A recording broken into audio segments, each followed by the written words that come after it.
playing Rush Limbaugh in the hallway. So I don't know if they're doing like a worst of or what they were doing, but his wife goes on and tells all of the faithful listeners that Rush has passed on. Rush was an extraordinary man.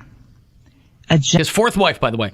He got some young hottie years ago. I mean, by this time, married 15, 20 years, I think, but like really young and blonde and foxy. And, A gentle giant, brilliant, quick-witted, genuinely kind, extremely generous, passionate. Don't laugh. He was polite and respectful to everyone he met.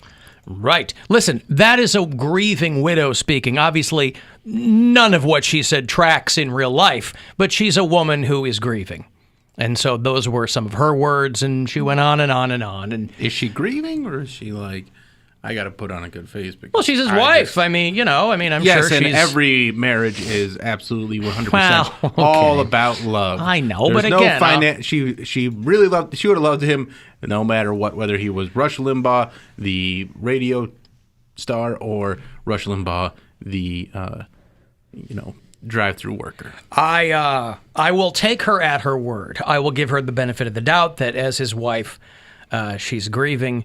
Listen, Rush Limbaugh and Howard Stern are basically the two talk radio titans, and the rest of us essentially operate in their shadow. Whatever you thought of Rush Limbaugh, and I think a few things about Rush Limbaugh, but whatever you thought about Rush Limbaugh, he was very, very good at what he did. I mean, he essentially hijacked the Republican Party, decades in the making, by the way. They would often refer to him as the de facto head of that party because the way that we see that party now was decades in the making, largely because of Rush Limbaugh. So all of the crazy people on Fox News, those were all born out of the Rush Limbaugh years. Somebody referred to him as a human megaphone who hijacked the Republican Party. And listen, in this business, you live or you die by your ratings. So whether you liked him or didn't like him, he wasn't operating in a vacuum. He was an extraordinarily popular show. And so for me, for someone who is in the same business, I believe in free speech. But he very singularly capitalized and monetized decades of ugly speech, decades of awful stuff. So he was a really good broadcaster. He was also a racist and a homophobe and a misogynist and a corpulent drug addict. And, Patton Oswalt's brother, Matt Oswalt, is a comedy writer. He had the best tweet. Because it was weird to see a lot of people going, ha, ha, ha, Rush Limbaugh's dead. That I can't feel good about that. That made me really uncomfortable, too. Yeah, I can't feel good about it. But Matt Oswalt said, R.I.P. Rush Limbaugh, born in 1951 and remained there the rest of his life, which I thought was a great encapsulation of, if you weren't down with what Rush was doing. But, in the early 90s, he was kind of trying to do everything he possibly could. He was on TV for a while, but nobody watched it because who wanted to see that? And so he had like this very brief period in the booth for Monday Night Football until he invariably said something about, they really want black quarterbacks to do well. And then they were like, whoops. And they got him off of there, He, when Clinton was president, Chelsea, his daughter, was 12, and Rush Limbaugh compared her to a dog. And, there was the whole Sandra Fluke thing. This girl, a few years ago, this girl who was a college law student. She went to Georgetown or something like that. And he called her a slut because she wanted contraception to be part of the Affordable Care Act. Not a crazy thing to ask for when they were hammering out all the details of that. And of course, he turned it into, she wants to be paid for having sex. And so he called her a slut, and it was a whole thing where, like, they had advertisers bailing, and, they all quietly return once the heat is off. But so it was, if you were a fan of his, and there were a lot of them, but he was a guy who really stoked those fires for decades. Got a Medal of Freedom, though. Well, of course, he got a Presidential Medal of Freedom. I know. Of course, Trump. Where do you think Trump got his rap? From Rush Limbaugh. He couldn't have become president without Rush Limbaugh.